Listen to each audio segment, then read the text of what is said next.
everybody, this is Rashawn. Welcome back to my channel. Wow, I really gotta stop working on we'll consider that a blooper, right? So I've gotten a few questions from a few different people as far as teacher planner items go, the difference between the petite journal checklist book and the teacher checklist spiral 7x9. So I wanted to go through those two with you, help you make your decision. Some background information. I used this book solely as my grade book last year. We do have an online grade book that we have to use for our district, but I always write everything down. You never know when technology is going to fail you. I really liked this. I am a middle school teacher. I had 4 classes. So with 4 quarters, we were in person all year long. This petite planner lasted me all year. I didn't have to go to a second book. So the first question I get from a lot of people is this book enough? Should I get more than one if I'm gonna do this as my grade book? Now, I do understand there are some checklist pages in the teacher lesson planner. You may decide to use those. For me, that's not enough pages. So I'm gonna go through what both of these have here side by side. So let me go ahead and open up this one. This is a new one. I'm not gonna show the one I used last year because it has, you know, students' names and things in it. So I'm gonna start with the petite planner. So in the petite planner, there's only one cover option. You don't have the interchangeable covers. If you don't like it, I mean, you could put other things on here, I suppose. They do have the petite planner cover. It's like a white or a clear plastic cover you want to put on it. I didn't feel that I needed it. It is a sewn book. Successful people are simply those with successful habits, is the quote on top. Now this originally, I believe, was geared towards people who wanted to use this as like a large habit tracker. I, as a teacher, saw more potential with it. Excuse me. So in the front, you have this book belongs to, you could put your name in there. And then each page, you have room for names or whatever you're gonna track, your items up here, and then it is separated. So let me see if I can zoom you in a little bit more. Wrong direction. There we go. Hopefully that will help a little bit. Okay, so with this one, you're going to get this header. You have a separation of the color, and notice these lines are colored, so you have different color columns. That helped me visually stick with the right column when I was putting in grades. However, it also goes with the white in between the different colors to separate your columns. That can help too.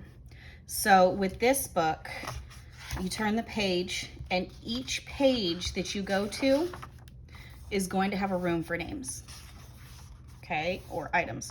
Now, I know there's a lot of us out there that are like, I don't want to write the names over and over and over again. What I did for this was I typed their names in a Word document, and I printed it out in 3 columns of names and printed it on clear sticker paper. And all I had to do every time I turned a page was slap the sticker there. So that was how it worked for me. Now, the other thing that you may be thinking is, how is this book going to last for the entire school year? Okay, so we have 3, 6, we have 7 checklists. If you're a middle school teacher, 7 grades per week may seem like a lot. It may seem like a little to you. It really depends what unit I'm in on how many grades go in the grade book for that week. Now, this is my checkoff list for my classes, so I might not put everything that actually gets written down in the online gradebook, but this is my tracker to show me how I do things and what was turned in, what was not turned in. So let's go through how I've used this. You may find different uses. So this first page, I left blank. I didn't use this first page to start off with. And actually I didn't use this one, the first 4 pages. and the first 4 pages, this I put up the top, quarter 1, and these were I use this page for notes. You know, I updated grades on this date, like just like a lined piece of paper. I didn't pay attention to the columns. So I would know when I updated grades. If I ever got a question, you know, from a parent emailing, you know, when's the next time you're going to update grades? Have you sent out progress reports, things like that? I could always go back to this book of records and say, you know, I did email progress reports on such and such date. If you did not receive that email, please let me know so I can update the email contact. So it always helped me with my organization. So for the first 4 pages, I didn't write anything because those were my quarters to keep notes. So that would leave me, let's see, 1, 2, 3, 4. That would leave me starting here. So I know type A teachers, type B teachers, whatever you are, you might not want to start on this page. That's fine. You could always turn to the next one, but having some notes in there really helped me. Then the next thing I would do is I would put my classes. So if I had, this would be period 1, period 2, period 3, period 4, right? I would put those on there, and I would put the dates, you know, week of, and these would be my grade books for those 4 classes for that week. And when that week was done and those grades were put in, I would turn the page, and then I would do, again, period 1, period 2, period 3, period 4. And I would have the date, and then I'd have the assignments. So it worked for me to do that. Each time the students, you know, we have our mid progress reports or whatever, and grades, like that's the final time we're accepting those grades, or after a test or whatever, and it's done, I would put a paper clip here, and those grades I wouldn't have to look at again. That's me signaling to myself, no, we made this deadline. That's when those grades are in. It's time for these, you know, so you can section it off. So doing that, using this grade book last year, I still had a good section in the back that I still hadn't even written on. We do go on the 9-week system, so if I did 1 page of grades for each class each week, you know, I still had plenty left. So if you write more grades or have more checkoff systems, you'll still have a lot of room. However, if you're thinking, hey, I might not have a lot of room, you could always do 2 and do first semester and then another one second semester if that's how you would like to do that. Just an idea. Okay, so if you have any questions about that, let me know down below. I will answer any questions you have. Like I said, I'm not gonna put an example of what I did with my grade book last year because that, you know, that's personal information for the students, and so I'm not gonna put that out there. Okay, so this year, EC came out with, oops, wrong way. I'm trying to make this bigger for you. There we go. So they came out with what they call the teacher record book, okay? And it only comes with this cover at this moment.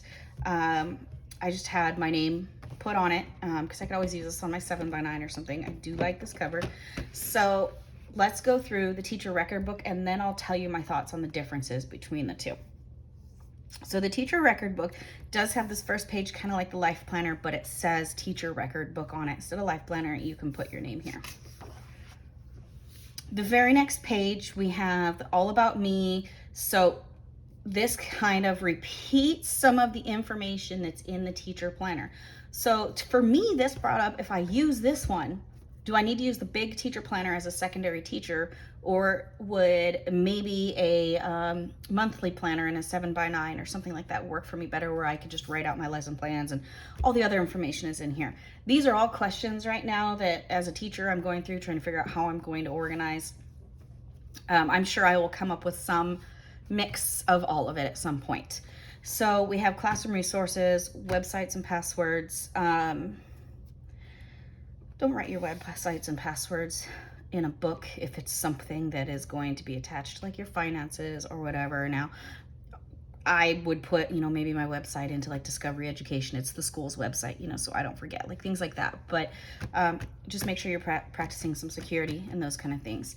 It has room for volunteer contact information and events and dates information. Now, obviously, you could always put a sticker over these if they don't work for you and come up with whatever else you're going to use for these spots. So moving on, it has a communication log. So they did, they did another communication log with just like the teacher planner. However, like I said before, I used the first few pages of this book to write down when I put grades in the grade book, when I updated grades, or when I sent, digital progress reports. This would be great for that. I could put the date, I could say digital progress report, and I could put, maybe the reason I only sent it to the students who had missing work, or whatever it is.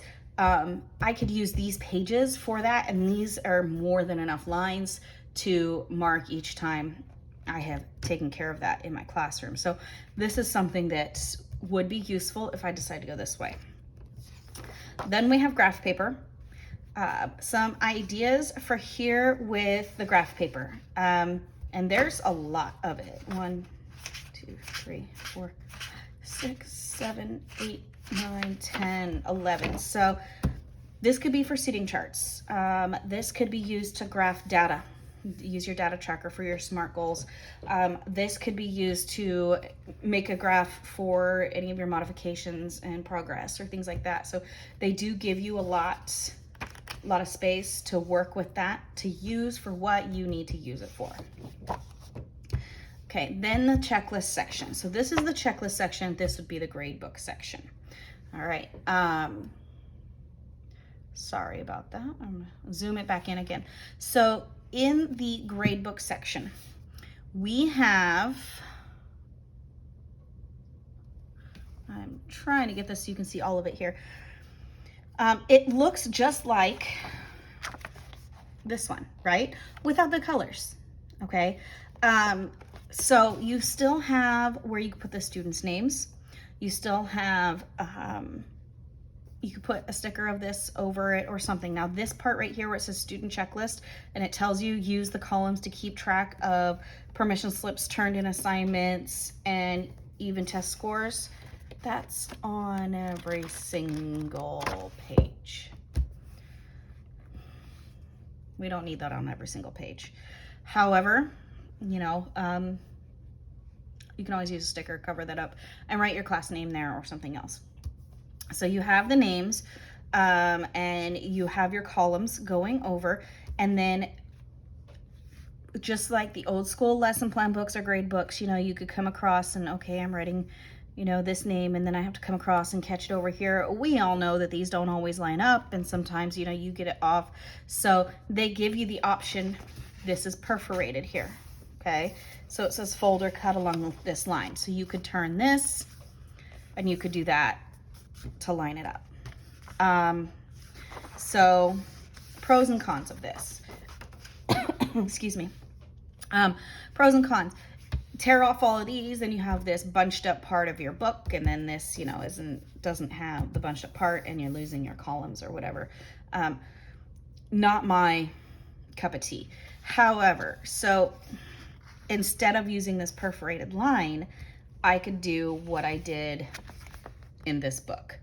I could make the student names on the clear sticker paper, put the sticker here, right, for each page. So I could do that here, and I could use this column here, the same thing, and have the names, and just work from the outsides in. So this could be week 1 and week 2, week 3, week 4, or, if you're secondary, this could be, period 1, week 1, and period 2, week 2, and however you want to set that up.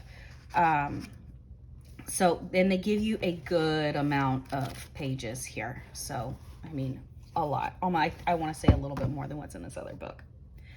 Okay, so the next section in here is notes. So if you need to make any notes about any assignments or students or missing work or anything, you do get a handful of lined pages. All right, pros and cons. I like the coil. I like the sturdiness of the coil. Okay, I like that if I wanted to, this is one of the interchangeable covers. I could take that off and pop that back on there. Okay, of course it's not wanting to pop on real easy right now. At the same time, this little book doesn't have the bulky coil. It slips right in the back folder of my teacher planner. and I have it with me. I'm not carrying two big bulky things with me if it's going here to there. I don't generally bring my grade book home. However, when we're on a work from home, if you end up having to be remote again, things like that, something to think of. Okay, so pros. I do like that you have this information at the beginning, your communication log at the beginning, and some of the graph paper could definitely be used to graph the grades of some of your at-risk students, whether they're in the SST process or within your MTSS, whatever's going on there. So that could be helpful along with the grades. At the same time, the same thing can be achieved with the first few pages here and or graph paper already in your teacher planner. So the next thing, and I think this is the biggest game changer as far as how I would make my decision. Looking at this book and the size of space you have to write. So if I look at this space for the header, I have a little under 1.5 inches. Now, yeah, I am counting this space up here because sometimes you are going to write outside the margin. It happens, okay, it happens. So a little shy of 1.5 inches. And then space to put their name, it's a little shy of 2 inches, okay? So if we're comparing columns here and I match up these dotted lines, you can see we're gonna have a little bit more room here for names. All right, so next, let's see if I can just bring this over like this. If we're looking at the rows for the boxes, okay? You know what? I'm just going to go ahead and fold this for you so that you can really see what I'm talking about. Okay. The rows for the boxes. So that's the header box. So if we look, I put the header box right on it. Okay. So really the header, it is a little deceiving. It's the same measurement for the header if you're not counting this overhang right where the header ends. Okay, so instead of the 1.5 inches, you're looking more at a little over an inch for your header. So that's writing your assignment or whatever. This part here that separates it, it is the same. But then you start to look at the width. Okay, let's see if I can bring that in and focus that more for you. Can you see that? So you see the width of the boxes. See? These boxes in the colored version is bigger than this box. So it's not a big difference. However, for some of us who write big or have a hard time writing small, this may be a big difference. So it seems like a minute difference. It really does. But when looking at the sizes and what you're writing, it could be a big difference. So here also on these, I have the blank box of just the outline of the asterisks. Here, this is written on every page. I have to put a sticker here or something or white it out so that I can write what class I'm even looking at here. So for testing's sake, let's go ahead and write some stuff in here. And I'm going to go ahead and do it on this page because it's not attached to a divider page, and then I can tear it out. Okay, so I could say student 1.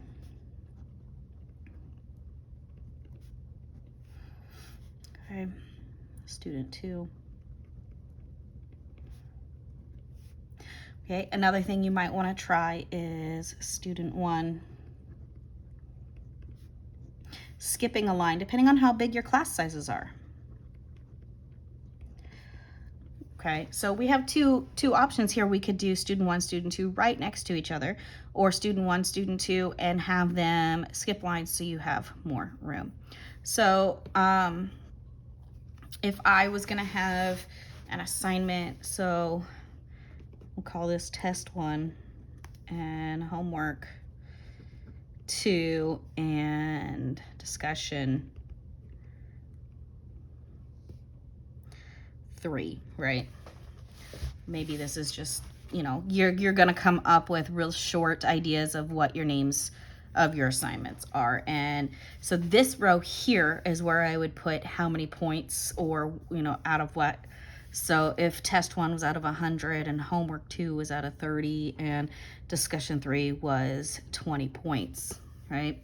So then I could come over here, you know, in student 1, they got a 95, and student 2, they got a 89, and down here student 1, they got 100, and student 2, they got a 92, right? So it works. You can still fit the numbers in here.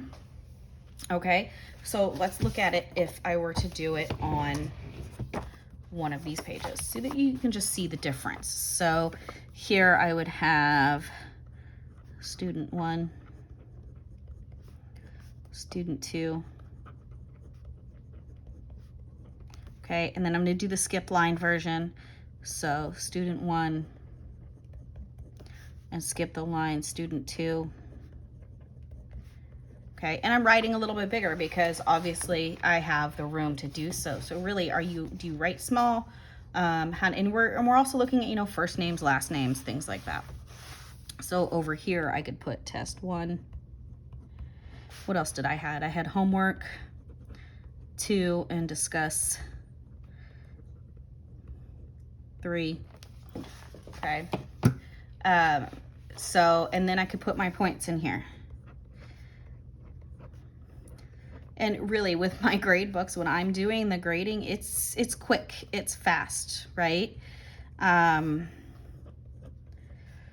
know, I'm just throwing some numbers in here. So it's quick and fast. When you're grading as a teacher, you are so busy. You're not going to be spending time writing real small. You need to be able to write how you write. So looking at this test, I could personally, if I was going to write in this one, there's room. I do prefer having the color though. I think the color helps things stand out a little bit more. But I also, if you look, there's more room for more students on this. So you can see there's definitely more room for students, like a longer student list. So if you have a longer student list, this has 1, 2, 3, 4, 5, 6, 7, 8,